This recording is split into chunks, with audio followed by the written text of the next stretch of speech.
Hello and welcome to this session of ICT virtual classroom. ICT virtual classroom के इस session में आप सभी का स्वागत है। मेरा नाम है Rajesh Chamola, teacher physics ICT virtual classroom Dehradun से। और इस सेशन में हम लोग बात करने वाले हैं क्लास 11th की फिजिक्स के ऊपर, कक्षा 11 भौतिकी विज्ञान के सब्जेक्ट के ऊपर। अपनी प्रीवियस क्लास में हम लोग वेक्टर एनालिसिस कर रहे हैं, यानी सदिश राशियों के बारे में हम लोग अपनी जो जानकारी है वो इकट्ठा कर रहे हैं, और सदिशों के योग यानी एडिशन ऑफ वेक्टर्स पर हम लोग अभी हैं। आज हम लोग जो एनालिटिकल मेथड है, यानी कि हम लोग ट्रायंगल और पैरेललोग्राम लॉ, जो त्रिभुज और समांतर चतुर्भुज नियम है, उसके सहायता से हम लोग समझने की कोशिश कर रहे थे कि किस प्रकार से हम ऐड करें दो सदिशों को। आज हम उसके लिए एक फॉर्मूला डिराइव करेंगे जो कि किन्हीं भी दो सदिशों के लिए अप्लाई कर सकते हैं। किन्हीं भी दो सदिशों को जोड़ने के लिए उस फॉर्मूला को अप्लाई कर सकते हैं। उसको हम कहते हैं परिणामी, यानी रिजल्टेंट को फाइंड आउट करने का फॉर्मूला। तो चलिए चलते हैं स्मार्ट बोर्ड की स्क्रीन की तरफ और समझते हैं आज से टॉपिक से रिलेटेड कुछ इंपॉर्टेंट एंड इंटरेस्टिंग बातों को। सो हम लोग बात कर रहे हैं एडिशन ऑफ वेक्टर्स, और आज हम बात करेंगे रिजल्टेंट, मैग्नीट्यूड ऑफ रिजल्टेंट के ऊपर।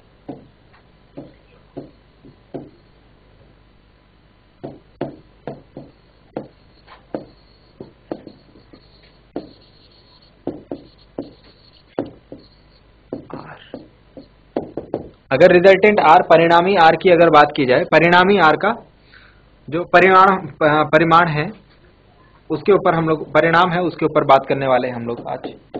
ठीक है, और इसके बारे में बात किया था कि जैसे सपोज ये दो वेक्टर्स हैं हमारे पास, वेक्टर ए और वेक्टर बी। सपोज एक सदिश ये है हमारे पास वेक्टर ए,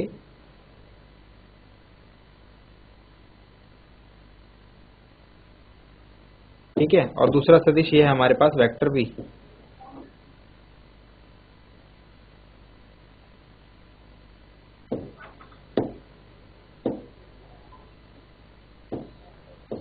ये सदिश ए और ये है सदिश बी। तो इसका जो परिणामी होता था, इसका जो परिणामी सदिश होता था, परिणामी सदिश आर, वो कुछ इस प्रकार से डिनोट हम करते थे।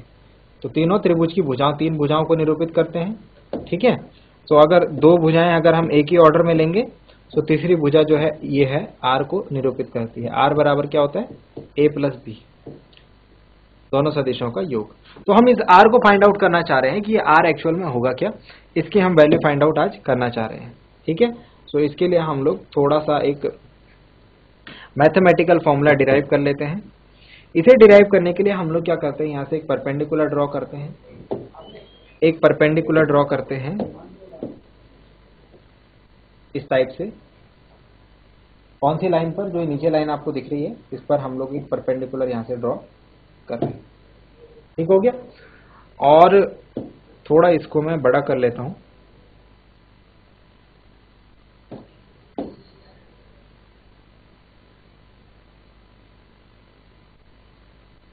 ठीक है, सो इसको मैं इस साइड लिखता हूं। Okay, so this is perpendicular. अगर मैं इनको नाम दे दूं, सो इसको मैं ओ ए कह लेता हूं, ये ओ बी हो गया। ठीक है, और ये हो गया एन। ठीक है, तो परिणामी आर के लिए हमको फाइंड आउट करना है कि आर की वैल्यू कितनी हो। ठीक है, आर की वैल्यू के लिए हमको फाइंड आउट करनी है। चलिए तो सॉल्यूशन अपना स्टार्ट करते हैं, डेरिवेशन स्टार्ट करते हैं। हमको क्या करना है, हमें एक ट्रायंगल दिख रहा है, यहाँ पर एक त्रिभुज दिख रहा है।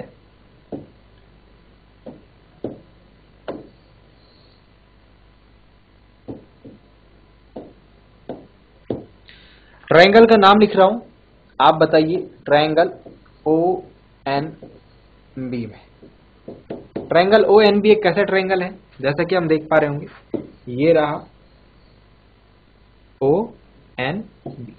ठीक है, ओ एन और ये बी, ये रहा ट्रायंगल। ठीक है, तो इसका रेप्लिका बनाया है मैंने नीचे।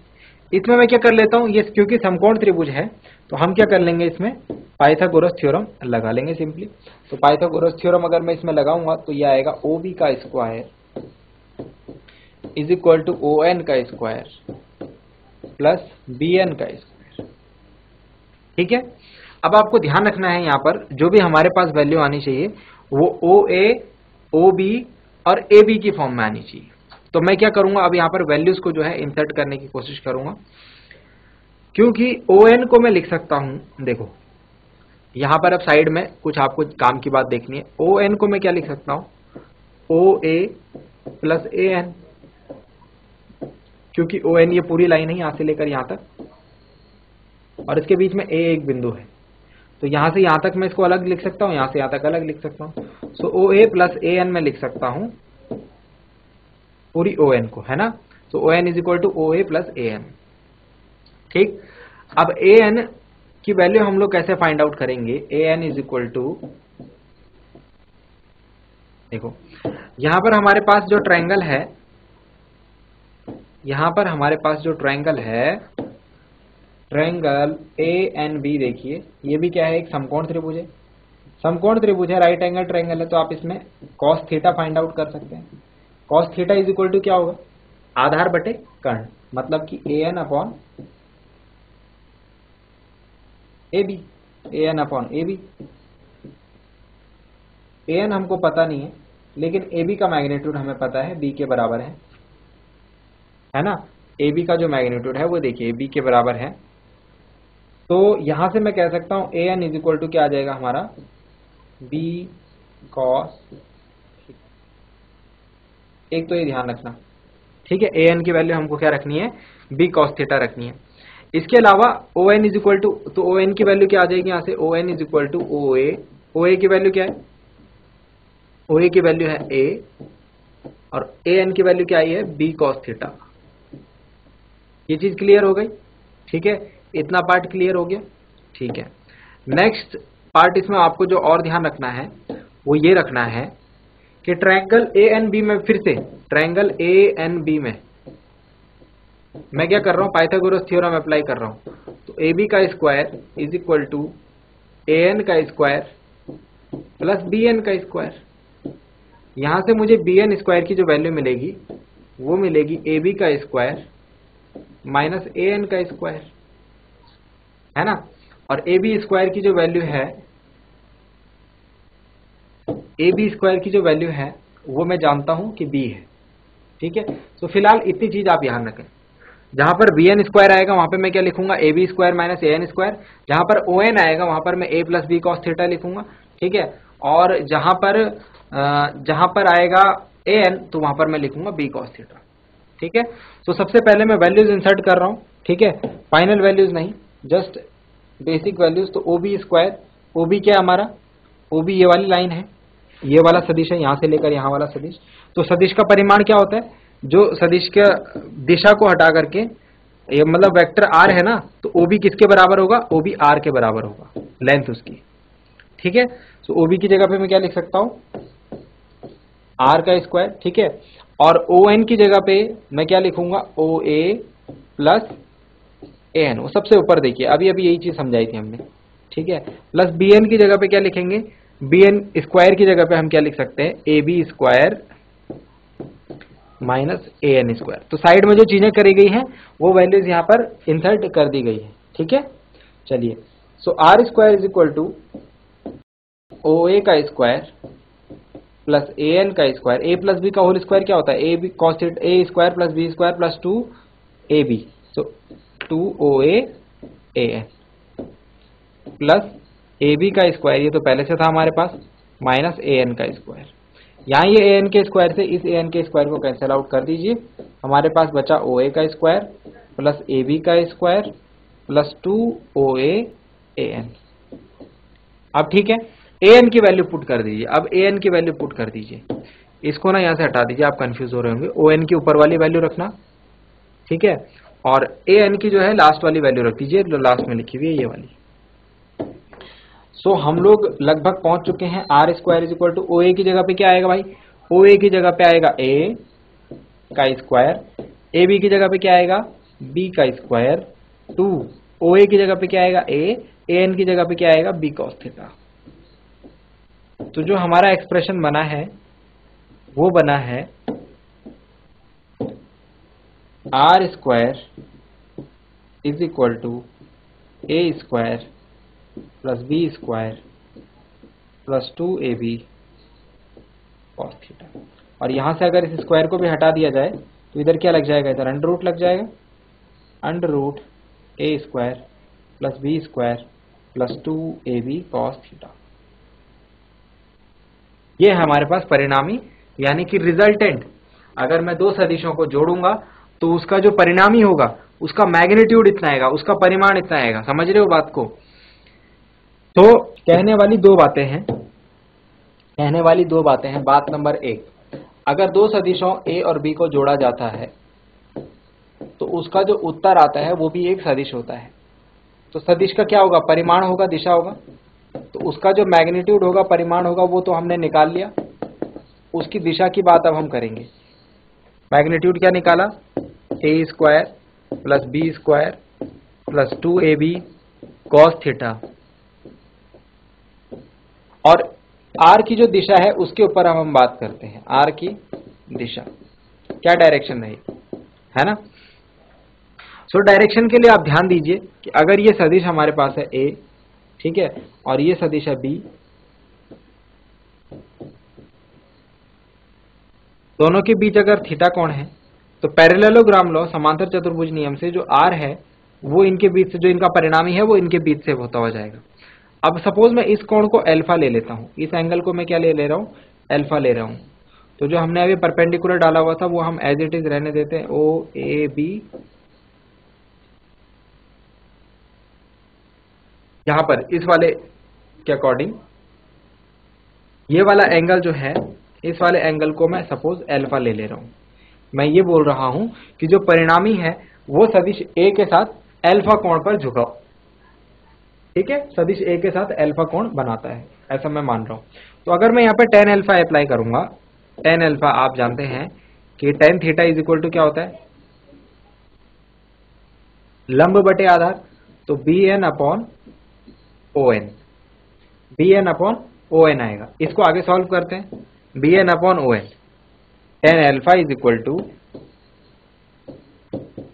bn अपॉन ON, ठीक है। अब bn अपॉन ON को देखिए कि bn इज इक्वल टू क्या ले सकता हूं मैं, bn। सो bn देखिए,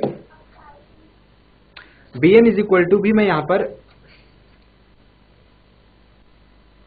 साइन थीटा अप्लाई करके bn अपॉन ab आ जाएगा, ठीक है। सो bn इज इक्वल टू आ जाएगा ab साइन थीटा, मतलब b साइन थीटा। ये बात तो सब समझ रहे होंगे, ठीक है। जैसे हमने an निकाला है वैसे bn भी निकाल दिया।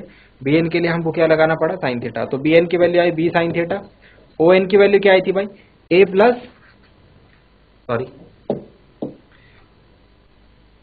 on की वैल्यू क्या आई थी, oa प्लस an। तो oa कितना है, a के बराबर है, और an हमने निकाला हुआ है b cos थीटा। तो नीचे आ जाएगा a plus b cos theta. So ये है हमारा एक्सप्रेशन फॉर डायरेक्शन, ठीक है। तो ये दिशा हो गई और ये इसका मैग्नीट्यूड हो गया। तो सदिश r को हम लोग इस प्रकार से फाइंड आउट कर सकते हैं, ठीक है। जो दो सदिशों का रिजल्टेंट होगा, दो सदिशों का परिणामी होगा, उसको हम इस प्रकार से निरूपित कर सकते हैं। आ गई ये बात समझ में? क्या ये बात सबकी समझ में आ गई है? इसे नोट डाउन किया जा सकता है। एक चीज और ध्यान रखेंगे, जो थीटा की वैल्यू है वो 0 के बराबर या 0 से बड़ी और 180 के बराबर या 180 से छोटी होती है। थीटा कौन सा कोण है, थीटा जो है a और b, सदिश a और सदिश b के बीच का कोण है। ये बात भी ध्यान रखेंगे, ठीक है ना। चलिए कुछ क्वेश्चंस देखते हैं इसके बेसिस पर, और फिर और डिटेल में हमको और ज्यादा चीजें समझ में आएंगी। तो एक क्वेश्चन लिख रहा हूं मैं यहां पर, दो बल जिनका परिमाण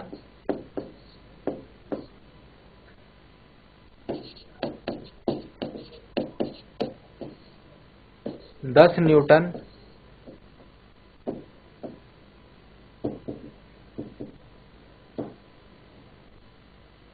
10 न्यूटन 10 न्यूटन ईच है। 10 न्यूटन ईच का मतलब कि दोनों जो फोर्स हैं, दोनों की जो मैग्नीट्यूड है, दोनों का जो परिमाण है वो 10 न्यूटन है।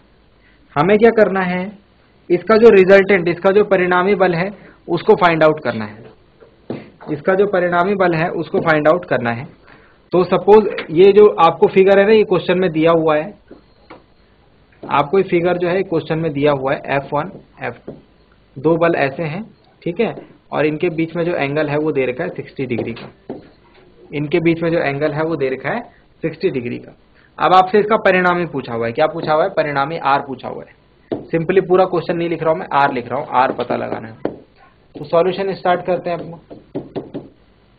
सॉल्यूशन के लिए हमने देखा है R इज इक्वल टू क्या होता है, R इज इक्वल टू होता है √a² plus b² plus 2ab cos theta. यहाँ पर a और b की जगह पे क्या है, वेक्टर्स के जगह पे हमारे पास क्या है, सदिश a और b कौन से हैं हमारे पास, F1 और F2।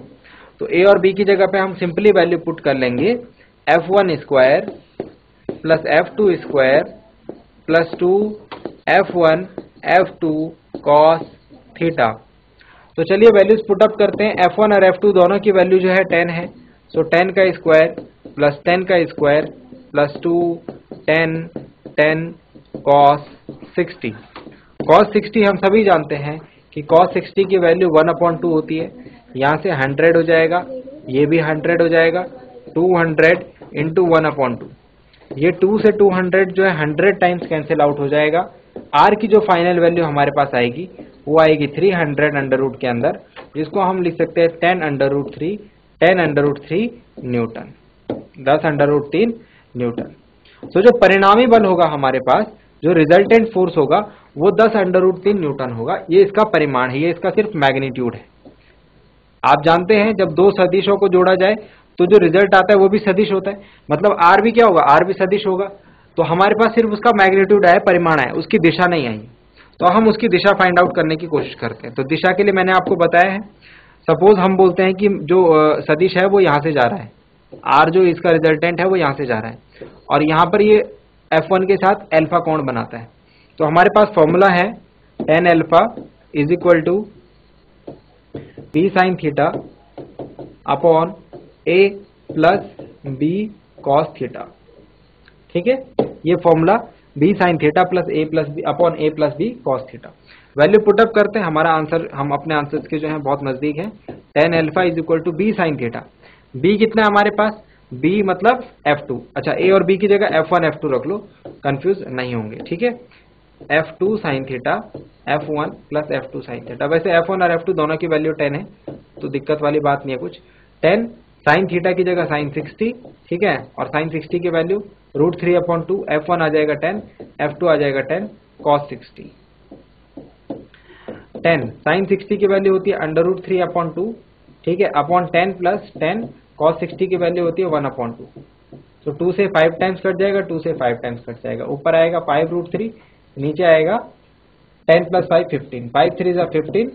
सो हमारे पास जो फाइनल वैल्यू, फाइनल आउटकम जो आ रहा है, आउटपुट जो आ रहा है वो मुझे दिख रहा है 1/√3। tan alpha is equal to 1/√3, क्योंकि √3 से नीचे वाला 3 √3 टाइम्स कट जाएगा, और tan अल्फा का मान √3 है, तो 1/√3 है। इसका मतलब अल्फा की वैल्यू क्या है, 30 डिग्री है। इसका मतलब अल्फा की वैल्यू क्या है, 30 डिग्री है। अल्फा की वैल्यू 30 डिग्री आने का मतलब, अल्फा की वैल्यू 30 डिग्री आने का मतलब कि ये जो एंगल है, जो परिणामी है, वो a के साथ 30 डिग्री, F1 के साथ 30 डिग्री का कोण बना रहे हैं। तो टोटल एंगल 60 डिग्री तो है, मतलब कि F1 और F2 के ठीक बीच से होता हुआ निकल रहा है परिणामी। जो रिजल्टेंट है वो F1 और F2 बलों के ठीक बीच से होता हुआ निकल रहा है। बात ध्यान रहेगी, बात ध्यान में रहेगी, ठीक है, गुड। सो इस टाइप के क्वेश्चन आपको इस हिसाब से करने। तो ये मैग्नीट्यूड हो गया और ये डायरेक्शन हो गया, ये मैग्नीट्यूड हो गया, डायरेक्शन में इसके नीचे लिख ले रहा हूं,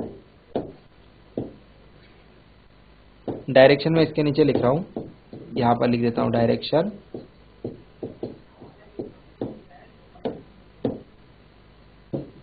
F1 के साथ 30 डिग्री के कोण पर, F1 के साथ 30 डिग्री के कोण पर ये रिजल्टेंट R, ये परिणामी सदिश R हमको झुका हुआ मिलेगा। आ गई ये बात समझ में, ठीक है। अब हमने जो फॉर्मूला पढ़ा है एक बार उसको फिर से देख लेते हैं। R इज इक्वल टू, परिणामी R is equal to under root A square plus B square plus 2ab cos theta. और क्वेश्चंस भी कर लेंगे अभी, लेकिन एक इंपॉर्टेंट बात आपको और बता देता हूं, फिर क्वेश्चंस के ऊपर वापस आ जाएंगे हम लोग। A square plus B square plus 2ab cos theta, ये हमारे पास परिणामी यानी कि रिजल्टेंट का फॉर्मूला है। ठीक है, सो यहां से हम लोग फाइंड आउट कर लेते हैं। कुछ स्पेशल केसेस हमको डिस्कस करने हैं, कुछ विशेष स्थितियां हमको डिस्कस करनी हैं। विशेष स्थितियां, मान लेता हूं कि सदिश कुछ इस प्रकार से रखे हैं, वेक्टर्स कुछ इस प्रकार से रखे हैं, एक सदिश ऐसा है, दूसरा सदिश ऐसा है, तो दोनों के बीच का जो एंगल है थीटा वो कितना दिख रहा है मुझे, 0 डिग्री दिख रहा है।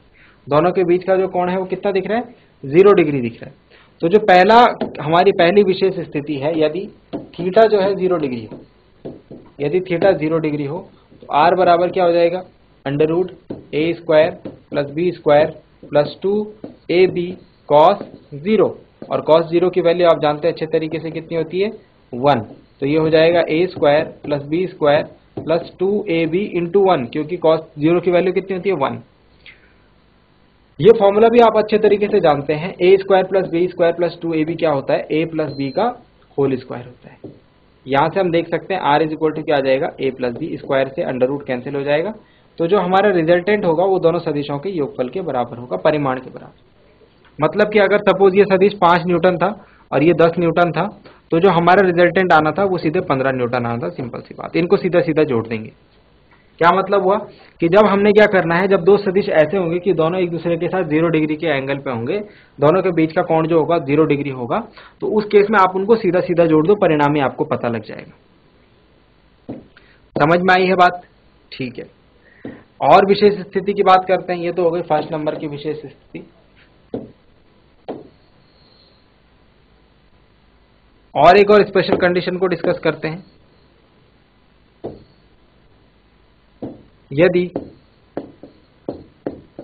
Theta is equal to 180 degree, ठीक है, 90 पे भी आप डिस्कस कर सकते हैं। 90 पे cos 90 कितना हो जाएगा भाई, cos 90 0 हो जाएगा, under root A square plus B square.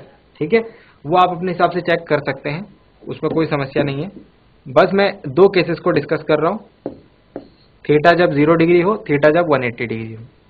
तो r इज इक्वल टू क्या आ जाएगा, under root A square plus B square plus 2ab cos 180, cos 180। r is equal to under root A square plus B square minus 2ab, क्योंकि cos 180 की value कितनी होती है, -1। So r is equal to आ जाएगा under root a minus B का whole square. ये formula किसका है, a माइनस बी होल का। तो यहां से आ जाएगा r is equal to minus a minus B, r is equal to a minus B. मतलब कि अगर दो सदिश ऐसे हो हमारे पास, देखो एक सदिश ऐसे है, एक सदिश ऐसे है, ठीक है, ये सपोज 18 न्यूटन है और ये सपोज 5 न्यूटन है। तो आपको क्या करना है, आपको सिंपली इनको माइनस कर देना है, क्योंकि बीच का कोण कितना है, 180 डिग्री।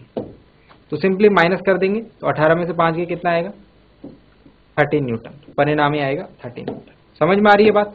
तो सिंपल से कुछ केसेस में आपका काम सिंपल होने वाला है। जब बस आपको पता लगाना है कि वहां पर दोनों सदिशों के बीच का कोण कितना है, वहां पर आपको पता लगाना है दोनों सदिशों के बीच का कोण कितना है। सो आई होप ये बात समझ में आई होगी, यहाँ तक की कहानी आपको समझ में आ गई होगी। ठीक है, ये समझ में आ गया होगा तो अब सदिशों का योग आपके लिए कोई बहुत मुश्किल बात नहीं है। ठीक है, अब वो एक आसान काम हो जाएगा। चलिए, सो हम लोग कुछ और क्वेश्चंस कर लेते हैं। चलिए, एक क्वेश्चन है, थोड़ा इंटरेस्ट को लिखते हैं और फिर इसको सॉल्व भी करते हैं। क्वेश्चन हमारे पास ये है, दो बल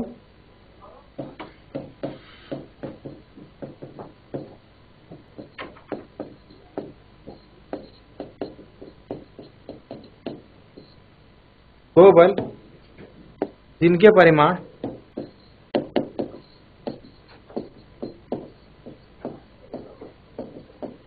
के अनुपात में है, कितने के अनुपात में, 3:5 के अनुपात में है, इनका परिणामी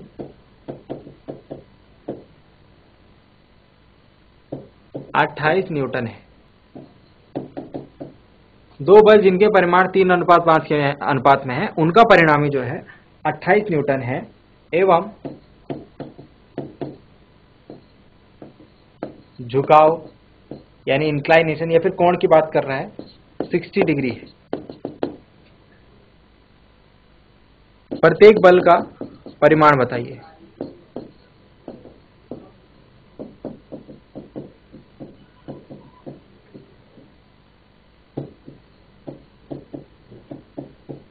प्रत्येक बल का परिमाण बताइए।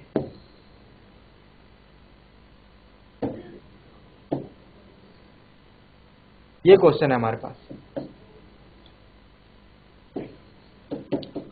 चलिए सॉल्यूशन करने की कोशिश करते हैं इसका।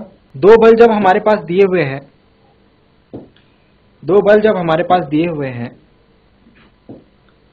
तो F1 is equal to 3x ले लेता हूं, F2 is equal to 5x ले लेता हूं।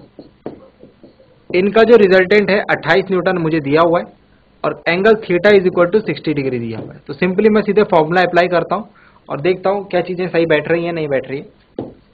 सो R is equal to under root F1 square plus F2 square plus 2 F1 F2 cos theta हो जाएगा, है ना। दो बलों का परिणामी। R कितना है 28 न्यूटन, F1 कितना है 3x का स्क्वायर, F2 कितना है 5x। देखो होल स्क्वायर करना, 5x स्क्वायर कर दिया तो गलत हो जाएगा। 2 F1 F2 cos theta. Simple कहानी। वैल्यूज पुटअप कर लिए। 28 is equal to under root 9x square plus 25x square plus 2 3 6 5 30 x square और cos 60 की वैल्यू कितनी होती है 1/2। तो 2 से 30 कट जाएगा 15 टाइम, ठीक है। तो हमारे पास जो वैल्यू बच रही है अंदर वो बच रही है 9x square plus 25x square plus 15x square, जो कि हमारे पास कुछ इस फॉर्म में आएगी। 28 बराबर 9 15 और 25 ऐड कीजिए जरा, 49x स्क्वायर आएगा अंडर रूट के अंदर, ठीक है। अंडर रूट के अंदर से 49x स्क्वायर को बाहर निकालो, 49 की जगह 7 आएगा, x स्क्वायर की जगह x आएगा। x बराबर 28/7 आ गया, 7 चौका 28, x बराबर कितना आ गया 4। ये वैल्यू आई है हमारी x की। सो F1 निकाल सकते हैं। F1 बराबर कितना है 3x, मतलब F1 बराबर 3 इंटू 4, F1 बराबर 12 न्यूटन। F2 निकाल सकते हैं 5x, मतलब 5 इंटू 4, 5 चौके 20 न्यूटन। सिंपल कहानी। हमारे दोनों आंसर आगे हैं। दोनों बल हमको मैग्नीट्यूड निकालने के लिए बोला गया था, यही दोनों बल के परिमाण हैं जो हमारा आंसर है। एक बल जो होगा 12 न्यूटन के बराबर होगा और दूसरा बल जो होगा 20 न्यूटन के बराबर होगा, ठीक है। समझ में आया है क्वेश्चन। तो इस टाइप से हमको जो है क्वेश्चंस को करना है, क्वेश्चंस को सॉल्व करना है। क्वेश्चंस के लिए हमको जो है एक पॉलिसी जो है यूज करनी है। वो पॉलिसी है हमको फॉर्मूला याद रखना है, ठीक है। और फॉर्मूला कौन सा है हमारे पास? फॉर्मूला है हमारे पास R is equal to under root A square plus B square plus 2ab cos theta, जहां पर a और b क्या है क्रमशः सदिश हैं, वेक्टर्स हैं। दो अलग अलग वेक्टर्स हैं जो कि एक दूसरे से थीटा एंगल पर झुके हुए हैं, एक दूसरे से थीटा एंगल पे। अगर यहाँ F1 और F2 की बात की जाए तो F1 और F2 किस प्रकार से हम लोग शो कर सकते हैं? देखो F1 ये और F2 ये रहा 20 न्यूटन, और इनके बीच का एंगल कितना है भाई? इनके बीच का एंगल जो है वो 60 डिग्री है और इनका परिणामी यहाँ कहीं से जा रहा है 28 न्यूटन का, ठीक है। परिणामी का कोण निकाल सकते हैं ना, एंगल, ठीक है। सो प्रैक्टिस कीजिए, जितनी ज्यादा प्रैक्टिस करेंगे इस पर आधारित आपका काम उतना आसान होता जाएगा। बस दो चीजें ध्यान रखनी है, एक tan अल्फा का फॉर्मूला और एक ये R का फॉर्मूला, ठीक है।